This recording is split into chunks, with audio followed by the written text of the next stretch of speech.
and welcome to Living a Graceful Life. I'm Denise Medved, your host, and I'm also the creator and founder of the Ageless Grace Brain Health Program that's in 50 states and 30 other countries. The purpose of this show is to remind you that it's never too late to begin making choices to create the life that you want to live. It doesn't matter where you live, it doesn't matter how old you are. You can always make choices that affect your personal body, mind, spirit, and emotions so that you have greater pleasure in your life, so that your life quality is as good as it can possibly be. And I'm talking about, when I say grace, elegance of movement through your life. I'm talking about a way of navigating with ease through every day of your life and making choices that make it the best day, the best week, the best it can possibly be. And that leads me to our guest today. I have Marisa Payne with me, and she has a company called In Pursuit of Wellness. And we all know that wellness, being healthy, being well, is an important quality of life because if we aren't well, if we aren't healthy, if we can't function the way that we want to, then life is not nearly as pleasant and pleasurable as it is when we can do all the things we need to do and all the things that we desire to do. So, Marisa, welcome. I'm so glad to have you with us today. Thank you, Denise. It's my pleasure. Thank you for inviting me. I'm so happy you're here. And I want to tell you a little bit more about Marissa so you know who she is. We've known each other for a while, and of course, we met in the business of senior health and wellness and care and activity. That's a key point to the conversation, is how adults that are maybe older can move and navigate their way through life and give themselves greater energy, greater vitality, greater purpose. So, Marissa is a seasoned health and wellness specialist, a demonstrated high performance change agent, especially in the active aging industry. And she is the founder of In Pursuit of Wellness. She offers pro aging education and resources for older adults and also for care partners with real world application of evidence based strategies in positive aging. You know, that's a whole different thing than the negative things that we often hear about aging. In positive aging, whole person wellness, maintaining independence, and brain health. So, she's going to be telling us a lot of things about how we can all pursue wellness in our lives. I'm curious, you'll notice that she's young or younger than most of us older adults. And so I'm curious, when did you choose to devote yourself to older people and aging, Marissa? Well, I'm 32. So I've been passionate about the complexities and the wonders of the aging process my entire life, actually. I was introduced to senior care when I was only 2 years old. My parents raised me in the boarding care home for the elderly that they operated from our own family home. So, not two separate buildings, but one shared family home. Over the next 13 years, I met brilliant former accountants, bankers, educators, lawyers, pilots, and so much more. I would say former nurses too, but a good friend of mine says there's no such thing because once you're a nurse, you're always a nurse. That's great. I met all these brilliant people and I formed these meaningful connections with them, and I shared in their lived experiences. And for some, I did bear witness to their struggles with dementia and Alzheimer's as well. But I was also modeled unconditional and unbounded love and taught that the meaning of life is to serve others. Being immersed in such a unique intergenerational environment at such a formative age, it fostered an anti-ageism and pro-aging philosophy in my mind. So my purpose in life is to serve older adults by advocating for their right to age their way and to live a life as full as it is long. That's beautiful. See, I learned something new. I did not know that you were raised as a little tiny thing in a caregiving situation. That I didn't know that about you. That's of course you went into devoting yourself to older people Yeah. for the rest of your life. I love that story. I think people who maybe are raised with their grandparents, for example, or the grandparents are living in the home where they live, have a greater appreciation than others who may live far away from the older people in their lives, because they do get to see the aging process, and they do get to see what it's like for someone that they love and care to cope with sometimes the limitations of age or the health issues of age. I was lucky also. We did not have I wish we had had one. I love that. We didn't have a caregiving business in our home, but we did have my grandmother living with us part of her life, and we lived next door to her much of my life, and I even lived with my grandmother for a while when I was very young. So I really appreciate what you're saying about what you got to observe and how it impacted and influenced you. That's beautiful. Now, one of the words you mentioned when you were talking is pro-aging. Tell us what that is. Well, that connects a little bit to your observation about how those who were brought up in an intergenerational environment with their grandparents, either living in the same home or being care partners for the children, is that there's a culture of anti-aging and ageism, not just in America, but worldwide. And when you don't see the aging process, it feeds into that culture. And that's why people who are raised within an aging environment across the whole spectrum have a more pro-aging philosophy. Um, if asked their greatest fear about aging, most older adults will say that they fear more than cancer or heart disease, even, is declining or impaired cognition, diagnosis of dementia or Alzheimer's disease. Now, while the prospect of developing dementia or Alzheimer's is certainly a scary one, my great grandma had Alzheimer's, and my grandpa, after her, had Alzheimer's. So it's something that runs in my family personally as well. According to the Alzheimer's Association, about 1 in 9 people aged 65 and older has Alzheimer's disease, Mm. um, which sounds scary, but actually that's only 10%. And there is no cure for that 10%. But recent research indicates that there are preventative measures that we can implement to maintain and even improve our cognition and to reduce our risk of developing Alzheimer's and slow the progression of the disease if we were diagnosed. Your innovative Ageless Grace Brain Health Program, which is based on neuroscience and activates all 5 functions of the brain while simultaneously addressing the physical skills needed for optimal function, that's an excellent example of a highly effective real world application of that research. So really, it's a common misconception that aging inevitably leads to decline and dependency and depression, and that we're unable to control or influence the process.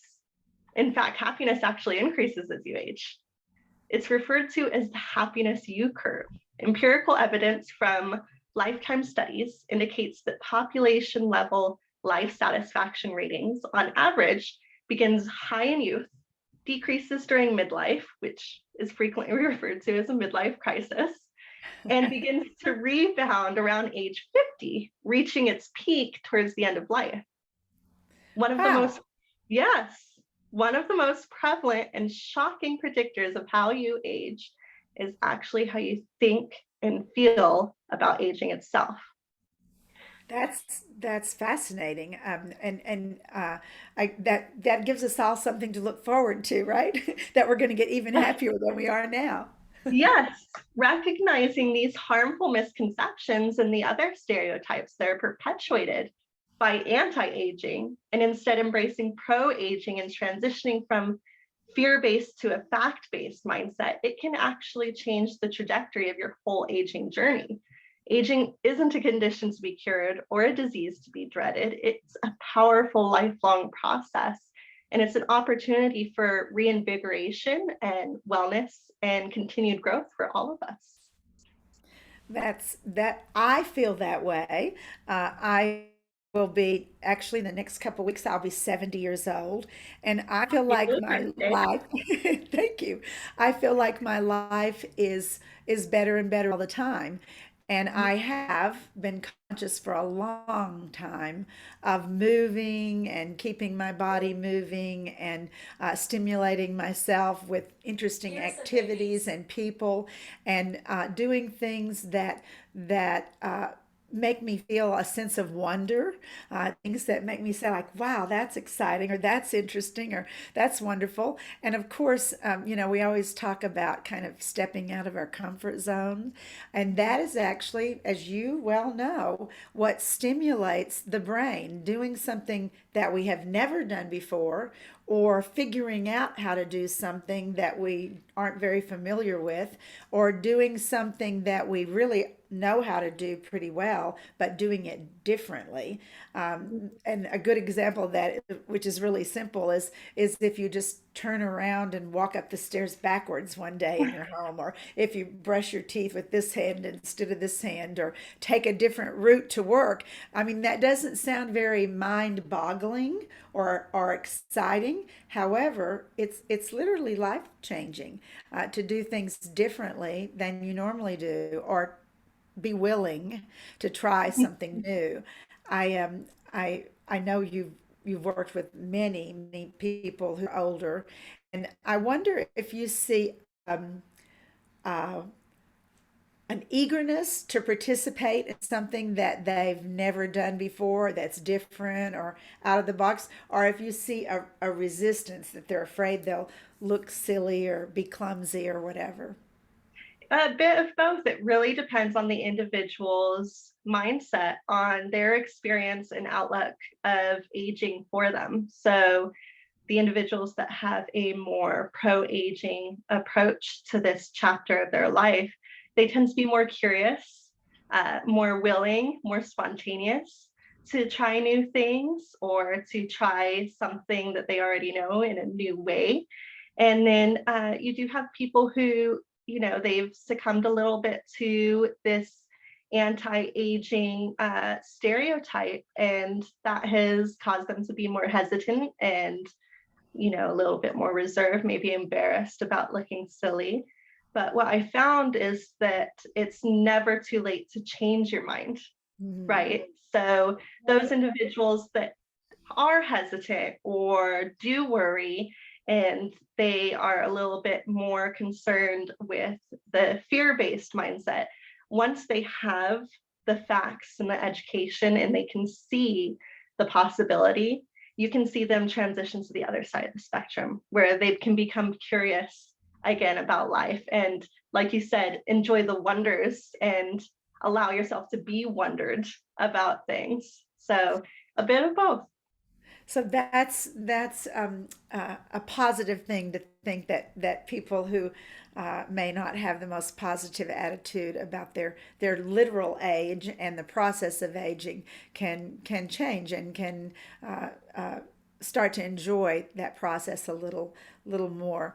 My I have a dear friend that I don't think you got a chance to meet, but she was we used to call her the model, the poster child for ageless grace. She recently passed at the age of 94, spunky as ever, with a full quality life. I mean, she was getting her nails and toes done just a few days before her last breath, and she used to always say, "Well, I'm just going to get old whether I like it or not, so I might as well like it." Absolutely. She put it better than I could have. It was a great attitude that she had. So we also just referred in our conversation to the term wellness, and people use that a lot. It's in the popular lexicon, but it's really more than just a buzzword, isn't it? What is wellness exactly? Oh, it's not just a buzzword at all. It embodies so much more than just health. which is more than just the absence of an illness or an injury or a disease. The definition, of course, it continues to expand and evolve as we learn more. But the International Council on Active Aging, the ICAA, currently defines it as derived from our ability to understand, accept, and then act upon our capacity to lead a purpose-filled and engaged life. And in doing so, we can embrace our potential to pursue and optimize life's possibilities. The ICIA has identified 7 interdependent dimensions of wellness within that definition. That's emotional, environmental, intellectual, physical, vocational, social, and spiritual. So emotional feelings are the lens through which people view the world. And the ability to be aware of and direct one's feelings helps to create balance in life. So coping with challenges and behaving in trustworthy and respectful ways signal emotional wellness. And then we look at intellectual or cognitive, engaging in creative pursuits and intellectually stimulating activities, like you mentioned. It's a proven approach to keeping minds alert and interested, and it's a sign of intellectual or cognitive wellness. Then we have physical, which for all of us, the goal is to live independently for as long as possible with the highest possible quality of life. It's shared by most people. And so physical wellness is necessary to achieve this. Then we have vocational, the work that utilizes the person's skills and their talents and their experience while providing personal satisfaction. It's valuable for society as well as the individual. Older adults are still contributing valuable members of society with a lot to offer. So participating in either paid or unpaid workforce means not just maintaining or improving those skills for that older adult, but it also means helping others in a very real way. And then we have the social dimension, interactions with family, friends, neighbors, your chosen peer groups. All of that is valuable for maintaining your social wellness. Spiritual can mean a lot of different things to different people. Living with meaning and purpose in life, it's guided by your personal values, and it's key to feelings of well-being and connection to the larger world. And finally, you have environmental, surrounded by natural or man-made environments. Good stewardship means respecting resources, choosing green processes that reuse and recycle goods. But it also means looking at ways to bring people into the natural environment and encourage active living through urban and property designs. So our environment impacts our wellness as well. My grandpa, I mentioned that he had Alzheimer's in his later years, but this is something that he used to say for as long as I can remember. And I think it's from a country song. He said, "It's not the miles you've traveled, it's the stops you've made." And if you think about it, what he's saying is it's not the number of years you have, it's the quality of those years. It's not just longevity, it's vitality. And so those dimensions correspond and they coordinate to provide individuals with a comprehensive framework for living that philosophy and for actually pursuing wellness and realizing your individual potential for optimum physical and cognitive abilities and what that means for you. That was fascinating to hear those 7 different keystones or pillars of what's important to keep us young and youthful and actively aging and positively aging. It's all of those things. I was sort of going down the checklist as you said them about how important they are, and feeling pretty good about the ones I've chosen to really pay attention to, especially in my own life. I One of the things that you talked about was vocational. Mhm. And they're all interesting, but that one really caught my attention because so many people spend their entire lives at a certain job or career, and they develop a great level of skill, and then one day they get a watch, and a bouquet of roses, and they go home and they're not doing that anymore. And to me, it's a little confusing from the point of view of me watching it happen, and from it must be confusing to the person who does it too. I mean, we've all just been conditioned to say, well, okay, we can retire at 62 or 65 or whatever the chosen year is. But the reality is, it's a strange thing in many ways. I when I have thought about retiring, I can't even imagine retiring. I love what I do, and I love being active and participating.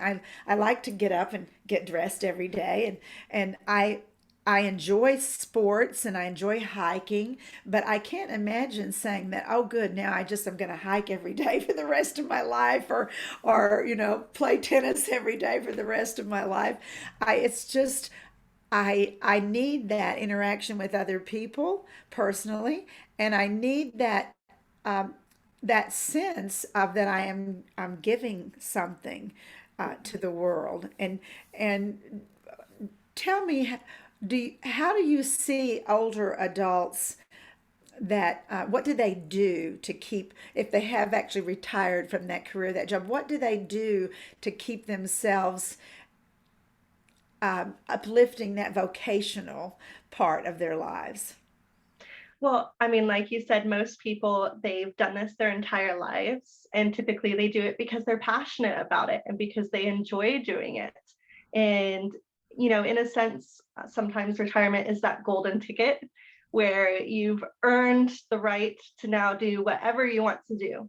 But ideally, you would have been doing that already, and you're just looking to scale that back a little bit so that you can explore other passions in your life.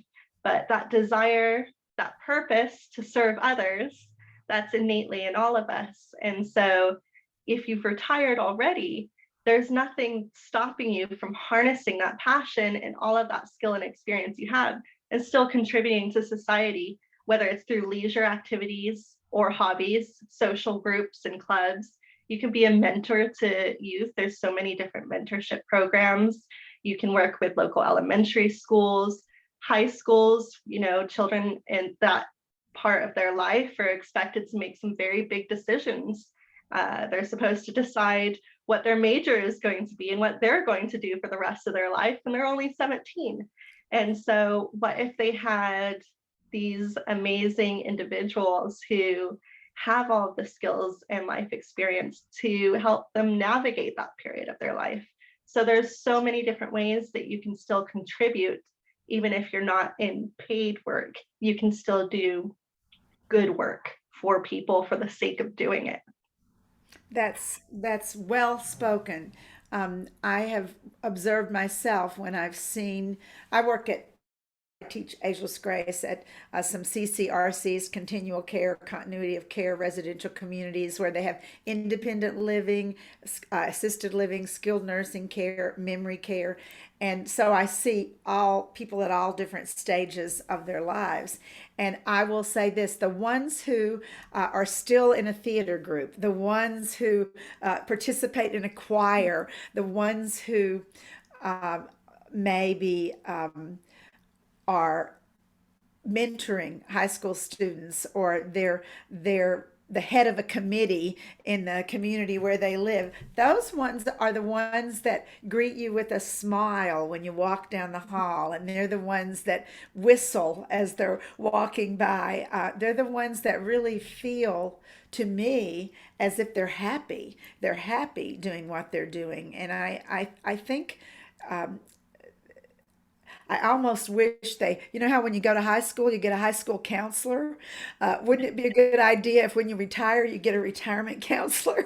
Yeah, I yeah, kind of think that's what you're doing within Pursuit of Wellness, helping yeah. counsel people about how they can make the best and the most of their older years, whatever that may that that I think some of them just retire because that was the thing to do, and they don't even think about, well, now what am I going to do, or what am I going to do with all these skills and resources that I've spent so many years developing, and what they're just never going to be used again. That's sad.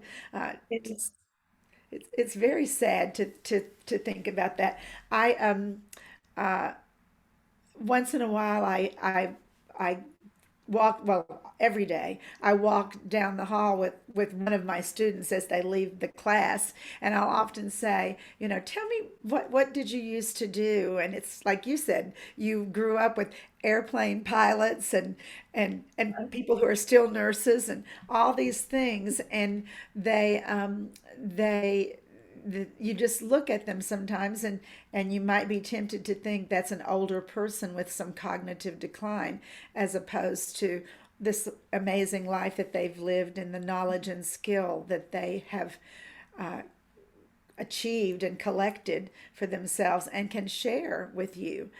The other thing I've noticed, and you've probably noticed this too, is that even when someone older has cognitive decline, that's pretty noticeable. Um, when you talk to them about the past, they tend to perk up and engage. Have you noticed that same thing? I have noticed that, and that it's all linked together. Like you said, in a way, I am trying to be a counselor to help people navigate through this transition in their life and help them set up, what they want aging to look and feel like for them. What you do in your 40s and 50s is going to dictate how your 60s and 70s feel, and what you do in your 60s and 70s, and so on and so forth. And it goes back to that sense of purpose. When you retire, you lose that sense of self because you've devoted your whole self to that career that you've been so passionate about. Now, obviously, I'm not yet at the point in my life where retirement would be something I would be thinking about, but I did have to take a career break when I became a mother. And something that I always keep top of mind is how much I struggled when I didn't have my career, because my sense of self was tied so tightly to that, Mm. and my sense of purpose. And of course, I had a new purpose in life, but I lost my sense of self for a little bit. And I think about that experience that I had, and I compare it to, how older people may be feeling similarly when they retire.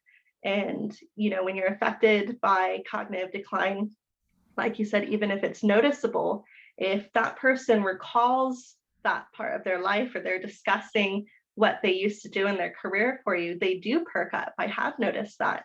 And it's because they're remembering their sense of self, they're remembering their purpose. And that's going to spark a light in anybody when they talk about their purpose and they remember who they are and why they did or do what they do. Yeah, I actually love speaking with older adults about what they did in their lives. And obviously, from a maybe a spiritual point of view or a deeper meaning point of view, that just the things we achieved or the things we did are maybe not the most important thing, but it helps to us to tell each other who we are. When I see what that person did, it helps me know who they are down deep inside, and why they chose what they did. But I have really noticed how talkative they can get, that they're not talkative maybe at all, and they have very little to say. And then when I say, gee, I heard that you used to fly airplanes, it's like, yeah, I used to fly this and I did that and I did, and suddenly I'm getting this whole story from an older adult. And it's such a simple thing for us to ask someone what they did. And that's, you mentioned earlier also ageism. And I know there's a lot written about ageism and the discrimination that's taking place against older people. But how would you define ageism, and that maybe we should all maybe do a check and see if we're ageist or not? Like you said, there's so many different definitions and takes on ageism, but I very simply think of it as placing a value on somebody based on their age. Mm. People are valuable, they're worthy, and they have something to contribute regardless of their age. And it goes on both ends of the spectrum. Ageism is not just affecting older adults, it's helping children too, or you call it childism. And you look at the way that children are treated just because they're a certain age. And you can compare that to how older adults are treated just because they're a certain age. You know, anti-ageism or pro-aging, that's recognizing that people are worthy and valuable and have something to contribute, and the age does not factor into that at all. Absolutely. And it's the same as when you might see a child, you know, with his mom or his dad or whatever, and you lean over and you talk to them and you say, "Hi, how are you today?" or whatever, as opposed to just ignoring them as if they don't exist and you're talking only to the mother or the father. And same thing with, I've seen that with older adults, that you know, grandma will be with family and people talk to the young mom or the young dad, and they don't talk to grandma. She's just kind of there, and they might not talk to the children. So I think this is a great consciousness raising Mhm. topic for all of us who are listening, to think about how do we treat people of different ages. And Mhm. if you don't really know how you treat them, maybe you've been ignoring them. It's a possibility, to look at that like, oh, I never thought of that. I walk by older people because they're slow, or because they're, or I change lanes at the grocery store because there's an older person in front of me counting out their money and they're not moving it as quickly. I know that there's a lot of impatience with people, for older people who might be slower at accomplishing a task than some of us are. And at the same time, there is a judgment that's placed on that. That's what you were talking about, and I really appreciate you bringing this topic to the forefront so that people think about it. Well, tell me, what are some actionable steps that older adults can actually take in order to embrace and choose positive aging and be able to pursue wellness in their lives, and maybe realize that they still have potential? And when should they maybe start thinking about this or doing it? Well, I mean, when we're talking about older adults and aging, I think about what you say with ageless grace, where it's never too early and it's never too late. And I think that's applicable to just about any topic when it comes to aging and a positive aging lifestyle and pursuing wellness. But I'm going to talk right now specifically about those who were born, say, between the mid 40s to the mid 60s. This those people are part of the second largest age group after their children, the millennials. If you're 65 or older, you're one of just over 54 million people in the US. You represent 16% of the population, and that's more than one in every seven Americans. So that is a force. And you and your generation have changed the face of the US population for more than 70 years now already. And as you age through your 50s, your 60s, 70s, and increasingly beyond, due to longer lifespans and advances in technology and medicine, you're also beginning to redefine the standards of aging from a model of care to a model of wellness. So that expectation, that desire, is already there. We're seeing this culture shift as people are turning 60s now. Positive aging, I think of it as a way of living rather than a state of being.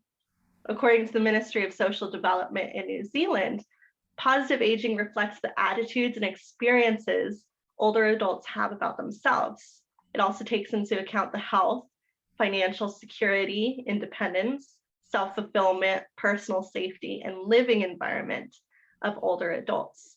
So you'll notice that echoes the framework that the ICAA outlined with their dimensions of wellness as well. There are places in the world where people have higher qualities of life for longer than anywhere else. They're known as the blue zones. There's one in Greece, California, Italy, Japan, and Costa Rica.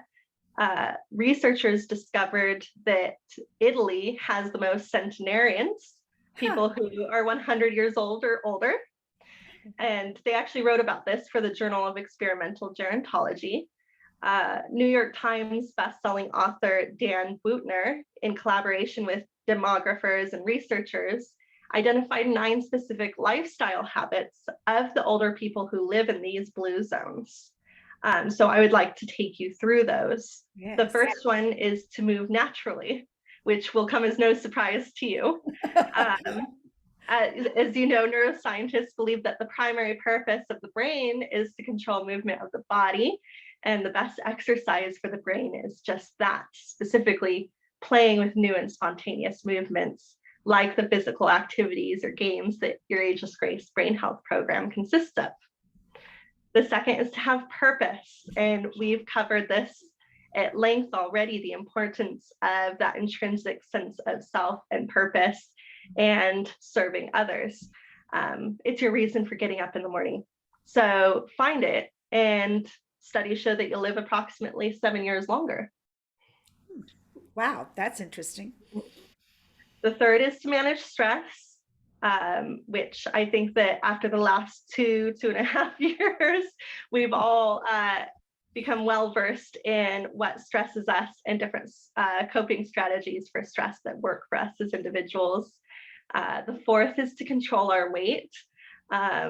You could adhere to the 80% rule is what it's called, and that's where you only eat until you're satisfied, not until you're full. And on the topic of diet, the fifth habit they recognized is they tended to eat more plant-based meals.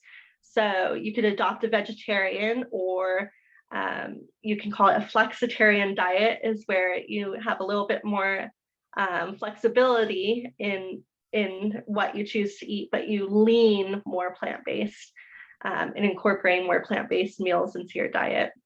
The sixth is to grow spiritually. Again, all of these are echoing the dimensions of wellness and the definition that the ICAA has put out there for the active aging industry.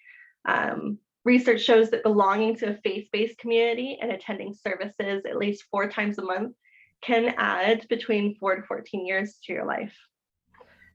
The seventh is to stay social. That's a lot of time, 4 to 14 It's a lot of living. It's a lot of years of living. It's worth looking at. It is. The eighth is to focus on family. So they found that those that prioritize family and partners, living in shared or intergenerational homes with their grandparents, it lowered disease and mortality rates, not just for the older members of the family, but for the younger members as well. And then the ninth habit they noticed is everybody excepting Adventists drink regularly. So we recommend that you drink wine 1-2 glasses a day with friends and or with food. So make sure you don't miss happy hour, and you'll live longer and you'll live better. Isn't that fascinating?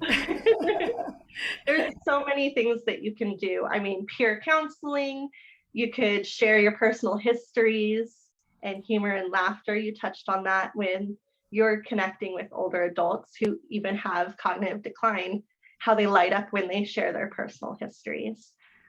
You can be a lifelong learner, take college courses, journaling, challenge yourself with cognitively stimulating activities like Sudoku and other brain teasers.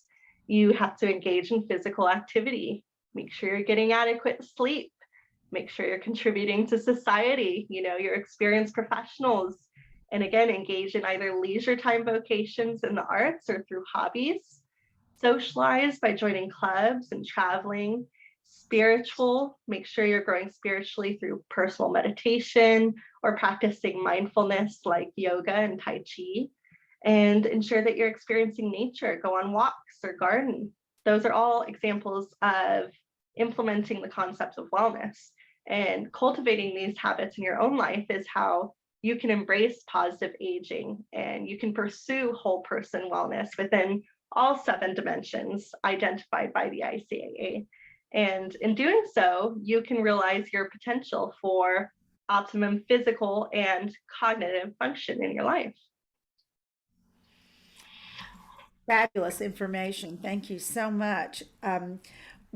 Always from the very beginning, when we talked about this show, the very first show, we said that this is about the whole person. It's about your physical being, your emotional being, your mental being, and your spiritual being. And of course, there are different aspects to those as well. I mean, technically the brain is part of your physical body, but the brain is also the tool of the mind, which is different from the brain. And the brain produces emotions or hormones and proteins that end up in emotions, and then your spirit and your spiritual belief system are two different things, but they are Mhm. related to each other. And it's so easy sometimes, I think, for us to forget that we're a multidimensional being. We're not just somebody who puts on clothes and goes to a job every day. We actually have all these different parts of us that deserve our attention and our respect and our kindness to those parts of ourselves, definitely. You are such a great source of information. Do you provide education and resources that older adults and care partners and care providers can access? I absolutely do. Like I said, that's my life purpose. So that's why I get up every morning. I actually offer an 8-week personal development program, and it's geared towards older adults and also care partners to older adults. And it involves real world applications of it's all evidence-based strategies, and it includes some of the examples we've discussed today for positive aging and whole person wellness and maintaining independence and brain health as a result. It consists of 8 modules. It's delivered over 90-minute webinars with a Q&A at the end, led by myself weekly via Zoom. So you can do it from the comfort of your own home or on the road. And it's combined with independent study during the week as well, which offers a balance of guidance and then cohort-based learning and self-discovery. It's best suited and meaningful for older adults who I would say who are actually seeking with intention an experience that will change the trajectory of their aging journey, and while also forming deep connections with a like-minded global community with the other students and participants. The next program begins on July 1st. Enrollment is already open, but availability is limited. I like to keep it relatively intimate to ensure the experience is what it needs to be for each individual. So I encourage anyone who may be interested to reserve their spot now before they're gone, or I close enrollment on June 27th, the week before it starts. Great. That sounds like a wonderful program that many people need maybe to know about or would like to know about. And we will give you lots of information, but at the end we'll remind you of all this. But Marissa's website is called inpursuitofwellness.com. INPURSUITOF WELLNESS.com, in pursuit of wellness.com. So you can go there and learn more about pro aging education and resources for older adults. But I also want to talk a little more about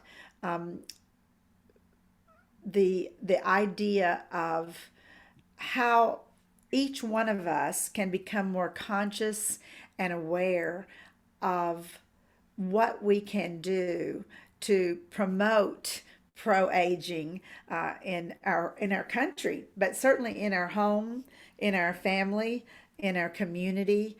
Um, what more can we do? How can we raise our consciousness? Don't accept the stereotypes, don't accept the fear, challenge it. Otherwise, you fall into the ageism, which aims to make older adults invisible. And if you and others are invisible, then it just compounds the problem. If other older adults see you living your best life, living your life to the fullest, regardless of your age, pursuing wellness, having a positive aging mindset, you're a role model to others, and you're going to contribute to taking down that ageism, so to speak, and moving towards a pro-aging culture, which will benefit, as I said, not just the older adults, but the up and coming generation as well. So put yourself out there and be a model. And that's what I would encourage you to do for others. Awesome. And I think that applies to anyone of any age, right?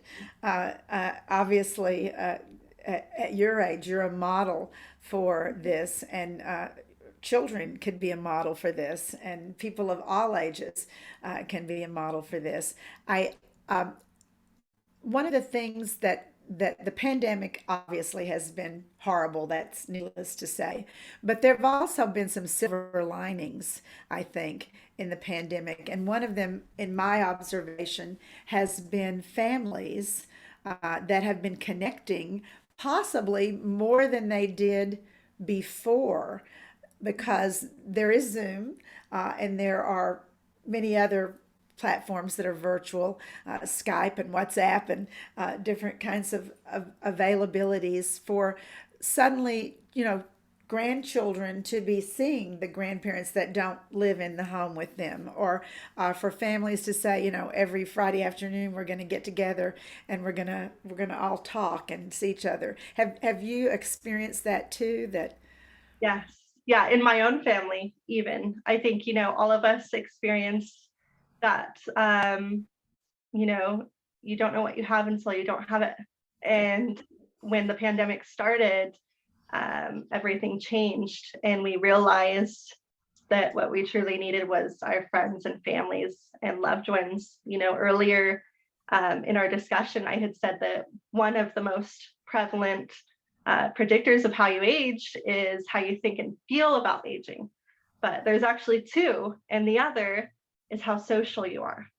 And so I think that everybody not only now appreciates what they have, but they also understand how it benefits them and why it's worth investing in those relationships, not just for the others, but for yourself as well. Like you said, Zoom and other technologies have come so far that it's enabled us to connect in ways that we weren't before.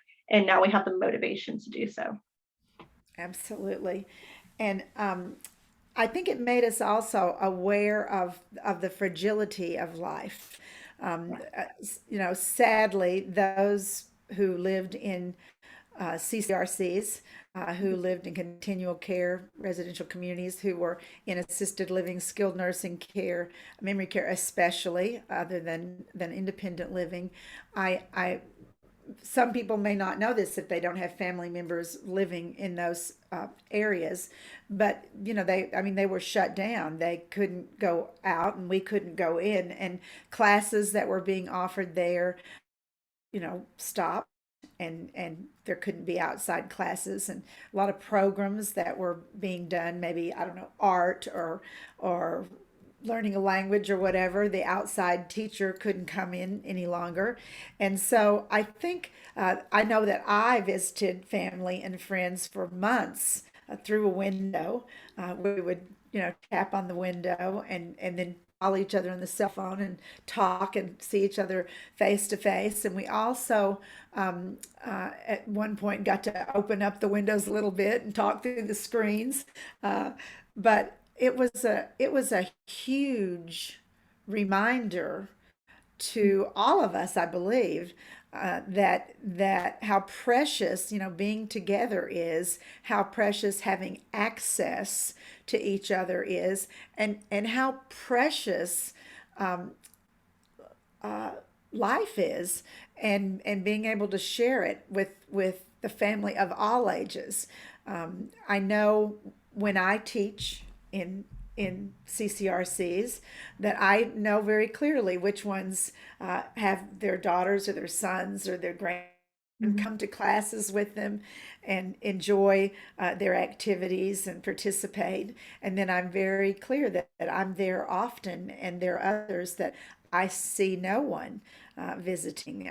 I see no visitors. It doesn't necessarily mean it doesn't happen when I'm there, but I just also notice a difference between those that seem to be visited frequently and that their family takes part in their activities at the CCRC, that they seem more alive and friendly and full of life and than the ones who don't seem to appear to have a lot of interaction with their families.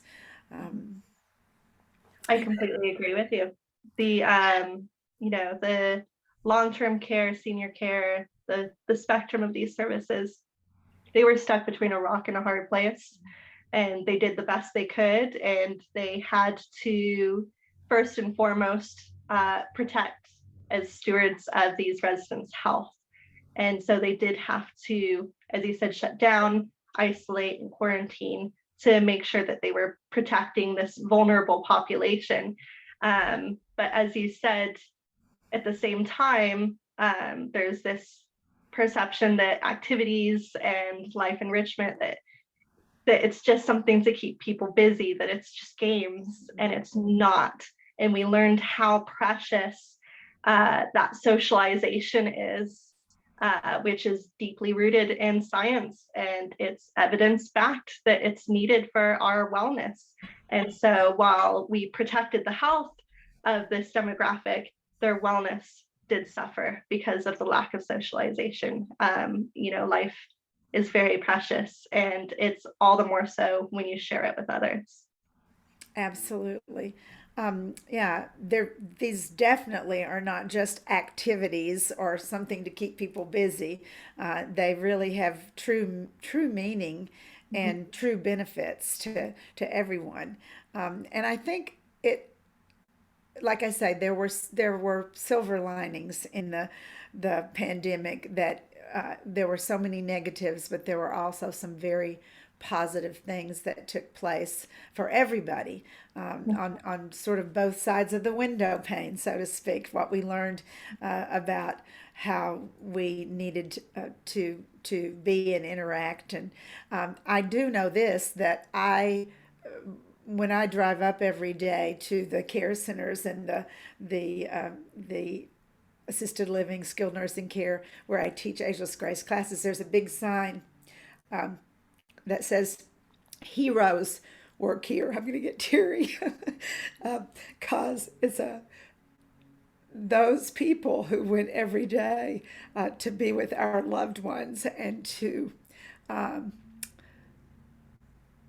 to lift them up, literally and figuratively, and to do one-on-one interaction with them and to come up with amazing ideas, of things to do that would make them feel participants. I know one of the things I laugh about, which I love, but it also makes me laugh, is that I belong to an organization of women, and we have women ranging from, in their early 30s to women in their late 90s in this organization. And of course, we met on Zoom for a long time.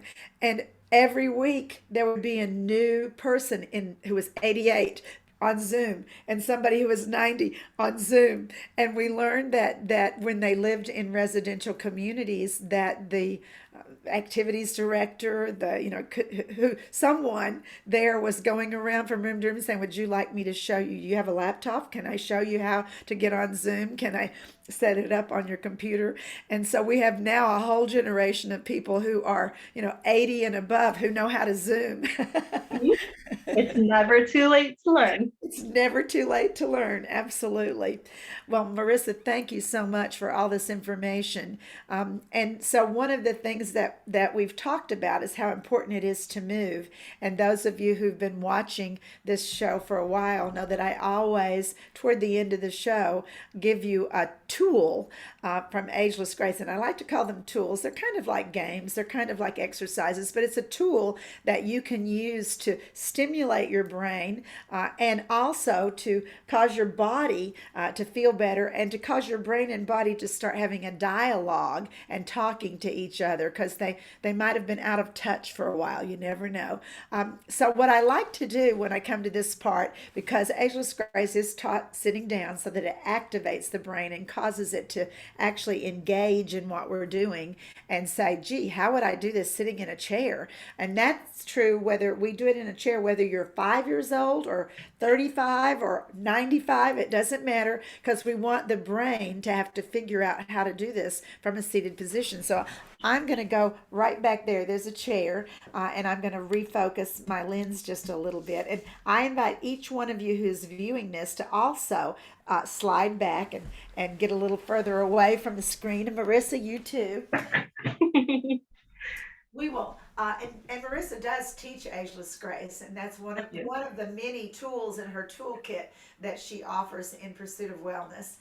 And so, this tool that we're going to do today is called gentle geometry. And I asked her when we were talking earlier, "What's your favorite tool?" And she said, "Oh, I love gentle geometry," and it's fascinating, and I like to tell you all in advance that you will not be able to do this probably. This is probably not going to be something you can accomplish, and that's actually the whole point. It stimulates neuroplasticity, which is our ability to change our brain by challenging us to do something that we actually have never done before and we don't know how to do, and we're going to have to figure out. So while you watch me, you're going to say, "Oh, she doesn't do this very well." No, I don't, because I don't even know which combination we're going to do right now, but it's a combination of triangles and circles and lines, and you start to do some of those all at the same time, except it's impossible unless you really practice for hours. So we do everything we do to music, and I'm going to put a little music on. And the reason we use music is because music also stimulates the brain and those 5 primary functions of the brain. So let's start with one foot and let's make a circle. And then, when you think you've got that, take the opposite hand and try to draw a triangle. And by now, I hope you're laughing, because it's not really possible to do this very well. Oops, my foot just started to make a triangle. Foot, you're supposed to make a circle. Hand, you're supposed to make a triangle. That's pretty ridiculous. Now, if you think you've got this a little bit, you could add a horizontal line. Okay. So I'm out of control here. I'm thinking about it, and the point is not to be able to do it, it's to be able to attempt to do it. Focus on it and concentrate it. Now we're going to mirror this. So you're going to put a circle with this foot, which was the same thing that leg and foot was doing. And then you're going to try to draw a triangle with this hand. I'm already out of control. So try to draw a triangle with this hand and a circle with that foot. Oh, geez, my foot keeps changing directions.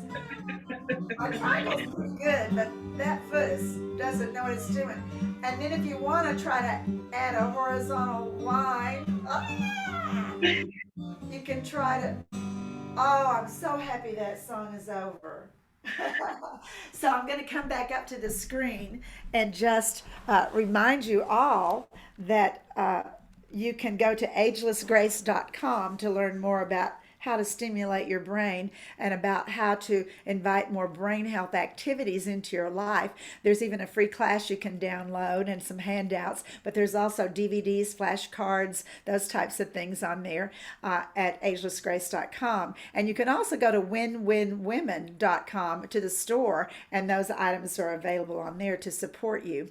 And we mentioned earlier that Marisa's website is inpursuitofwellness.com, and you can go there and learn about pro-aging education and resources, and you can also learn more about her pro-aging masterclass program. That's an 8-week personal development program. And I thank you so much for being here, Marisa. It's been a pleasure Thank and you a for joy. having me. Some It was wonderful my information. pleasure. Oh, great information. And then one last reminder, everyone who's listening and watching, that it's never too late to begin making choices to create the life that you want to live.